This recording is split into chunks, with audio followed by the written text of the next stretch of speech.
How did you feel about being half animated, half real life? It's tricky. I think it's tricky because, well, the real life acting, that's cut and dry. You're used to doing that, right?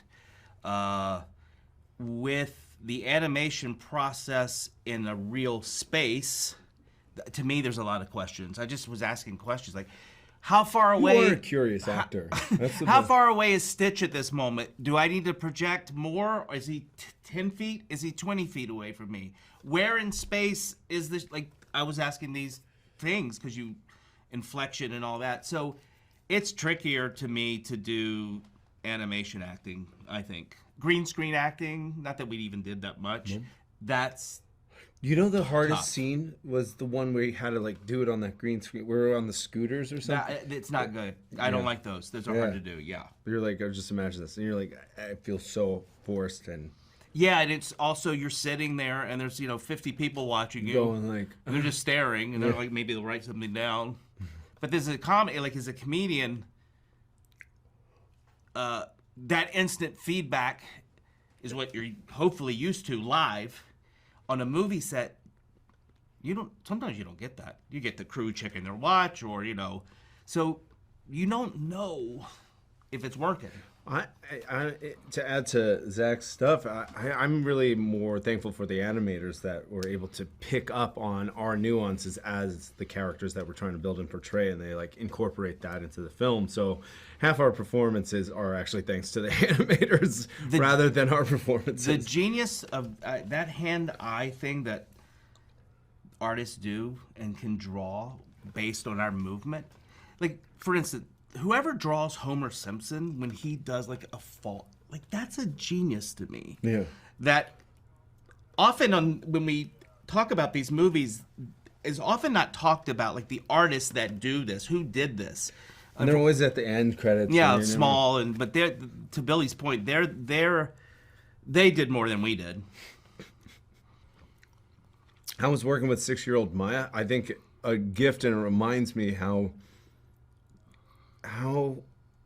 much joy can be found in working in make-believe land. Like, just, it's like the innocence of just being like, I'm showing up, playing with this thing, and she did it day in, day out. She worked harder than anyone on that movie.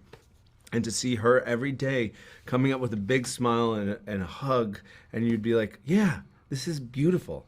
I get to be a part of this too, and I can bring myself up, present myself every day with that kind of energy. So it's actually a gift I didn't realize I was receiving like every day.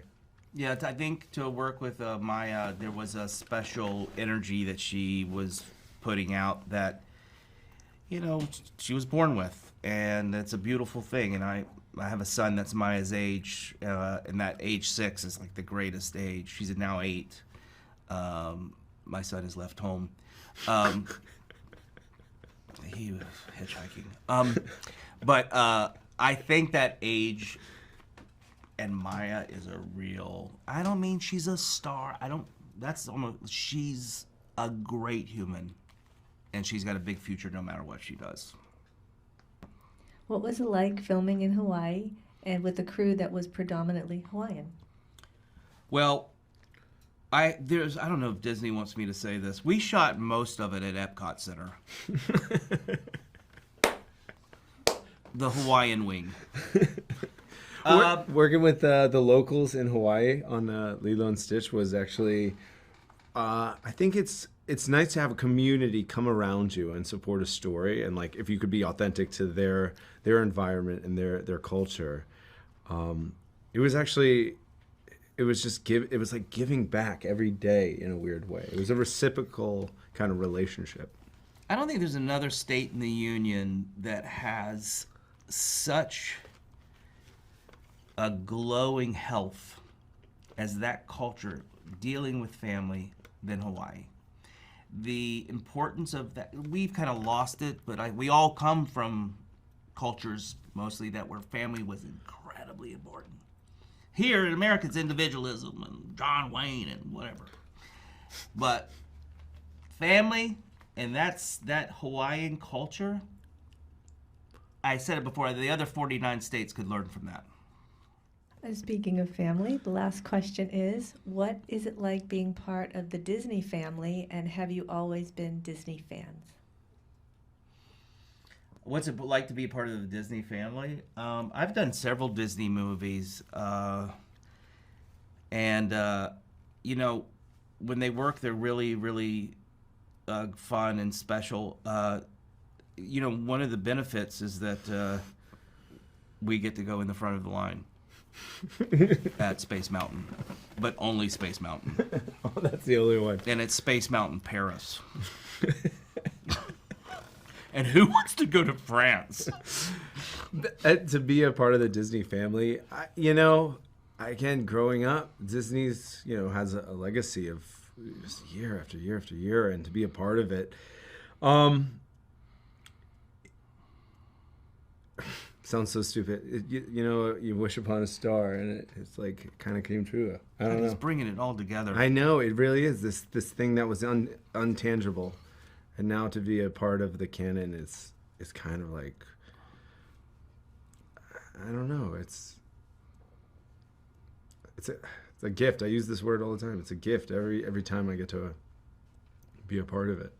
Yeah, I think when you reach a certain age, at least for me, I'm just happy to be hired. I don't, like, I'm 55.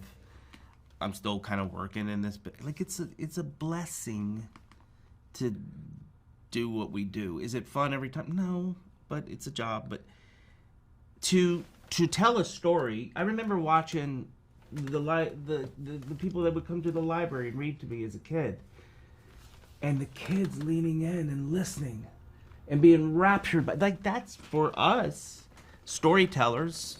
We hope to. That's all we want. That's all you need. That's it. Yeah, the and greatest that feeling is now with this movie, right? Yeah, the greatest gift is really getting the feedback. Be like, I saw that with my kid, or a kid going, I saw that with my parent, and I had snuck a great into time. that theater. I didn't have to pay.